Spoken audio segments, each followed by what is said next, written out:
शाकाहारी और मांसाहारी प्राणी मानक जीवर आकार और कार्यशैली बहुत फरक देखा जाए। शाकाहारी मानक जीव अल्प मोटा और अल्प लंबा अटे एवं कम ओषारुयुक्त अटे, किंतु मांसाहारी प्राणी मानक जीव पतला बहुत लंबा एवं बहुत ओषार अटे। शाकाहारी मानक जीव पाटी मध्य थी खाद्य खाइबार साहाय्य करिथाय, शब्द उच्चारण मध्य साहाय्य करिथाय।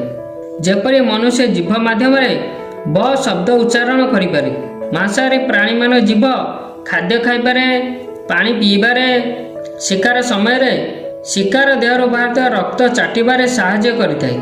मनुष्य जीभ मध्य अल्प मोटा अल्प लंबयुक्त और अल्प ओषारुयुक्त अटे, तेणु जीवर गठन दृष्टि मनुष्य एक शाकाहारी प्राणी अटे। वीडियोटी आपको केमिति लागला कमेंट बॉक्स रे निजर मतामत रखंतु एवं चैनल को यदि एपर्यंत सब्सक्राइब करना तेबे बर्तमान ही सब्सक्राइब कर दियंतु।